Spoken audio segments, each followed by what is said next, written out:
అన్నా వచ్చాడే press meet పెట్టాడే అనే దానికి జగన్మోహన్ రెడ్డి గారి ప్రెస్ మీట్కి మాత్రం బేభత్సమైన ఫ్యాన్స్ ఉంటారు. దాంట్లో నేను ఒకటి ఉంటానని ఎప్పుడు చెప్తూనే ఉంటాను.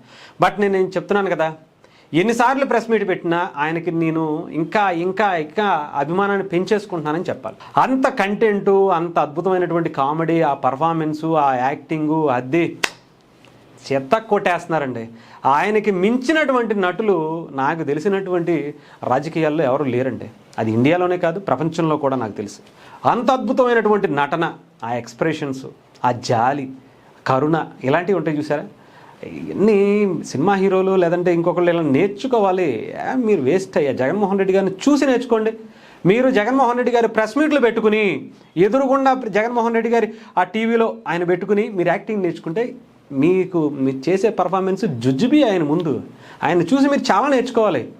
జాలి, కరుణ, రౌద్రం, కోపం, ఇది కామెడీ అన్నీ దాంట్లో ఉంటాయి. అలాంటి దాన్ని మీరు అక్కడ చూసి నేర్చుకోండి.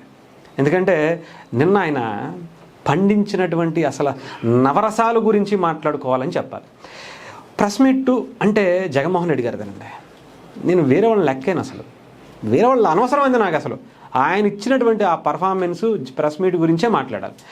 ఎప్పుడో వాళ్ళ తండ్రి గారు చనిపోతే ఇప్పుడు తీసుకొచ్చి మాట్లాడారు చూసారా. అది ఆయన అధికారంలో ఉన్నారు. 5 ఏళ్ల పాటు ఉన్నాడు అధికారంలో. ఆయన సీఎంగా చేశాడు. ఏమైనా చేయొచ్చు. కేంద్ర ప్రభుత్వం సపోర్ట్ కూడా ఉంది. ఇంటర్నల్గా కావచ్చు, బయటికి పరోక్షంగా, లేదంటే ఏదో ఒక రకంగా ఆయనకి పార్టీకి మంచి సపోర్ట్ అయితే ఇచ్చారు. ఆ టైంలో తండ్రిని ఎవరో చంద్రబాబు నాయుడు గారు 2 రోజుల్లో నువ్వు అసెంబ్లీకి ఎలా వస్తావో చూస్తానని చెప్తే ఆయన మీద ఆయనే చంపేశారన్నట్టుగా మాట్లాడేస్తున్నారు. మరి ఎంక్వైరీ ఎందుకు వేయలే? సీఎంగా ఎంక్వైరీ ఎందుకు వేయలే అనేది చాలామంది అనుకుంటారు. బట్ మా జగన్మోహన్ రెడ్డి గారికి తెలుసు. అప్పుడు తీసుకొచ్చి ఇప్పుడు మాట్లాడారు చూసారా. అప్పుడు దాన్ని తీసుకెళ్ళి పాదయాత్రలు చేసి, ఎందుకో దేశంలో, రాష్ట్రంలో మా నాన్నగారు చనిపోతే 100 మంది చనిపోయారని చెప్పేసి ఒక సెంటిమెంటు, ఒక అమాయకత్వం, ఒక జాలి, ఒక కరుణ, అవన్నీ కూడా 2 తెలుగు రాష్ట్రాల్లో చూపించారు. కోర్స్ తెలంగాణలో కూడా రాళ్ల మీద దాడి చేసి ట్రైన్ నుంచి ట్రైన్కి వెనక దోశారనుకోండి. బట్ ఆంధ్రప్రదేశ్లో మాత్రం అది వర్కౌట్ అయ్యి 2019 దగ్గరికి వచ్చేటప్పటికి తండ్రి లేని పిల్లోడు పాపం జైల్లో పెట్టేశాడు అని ఒక సెంటిమెంటు, ఆ జాలి, తండ్రి లేని పిల్లోడిని అలా చేశారండి. జైలుకి దోశారు చూసారా. కొన్ని వేల కోట్లు దోచేశాడని పాపం జనాలు పట్టించుకోవాలా. తండ్రి లేని పిల్లోడిని తీసుకెళ్ళి జైల్లో వేశారని పాపం ఒక్క ఛాన్స్ అని అడిగి ఆయన 2019లో అధికారం తీసుకున్నాడు. ఏముంది అసలు ఆయన వాళ్ళ తండ్రి గారు చనిపోయినప్పుడు అందరికీ గుర్తే ఉంటుంది. జస్ట్ ఒకసారి గుర్తు చేస్తే ఎందుకని మంచిది. చనిపోయారు అనగానే వెళ్ళిపోయి ఎమ్మెల్యేలు అందరి దగ్గరగా నన్ను సీఎం చేయండి, నేను సంతకాలు పెట్టించడమే కాకుండా మా నాన్నగారిని కాంగ్రెస్ పార్టీయే చంపింది, మా నాన్నగారిని రిలయన్స్ వాళ్ళే చంపారు అని చెప్పి ఎంత ప్రోపకాండా చేసి ఆఖరికి 2 తెలుగు రాష్ట్రాల్లో ఉన్నటువంటి రిలయన్స్ స్టోర్లన్నీ బద్దలైపోయాయి. నేనే నా కళ్ళతో చూసే ఆ టైంలో. మరి అలాంటి జగన్మోహన్ రెడ్డి గారు ఆయన అధికారంలోకి వచ్చిన తర్వాత, అంటే 2019లో జస్ట్ 10 ఏళ్ల తర్వాత వీళ్ళు చంపారు అని చెప్పినటువంటి జగన్మోహన్ రెడ్డి గారు 2019కి వచ్చేటప్పటికి అదే రిలయన్స్ వాళ్ళకి రాజ్యసభ సీటు రాసిచ్చేసాడు ఆయన. అంత పెద్ద గొప్ప వ్యక్తి, నటన, ఇంకా ఎన్ని బిరుదులు ఉంటాయి అన్నీ ఆయనకి ఇచ్చేయచ్చు.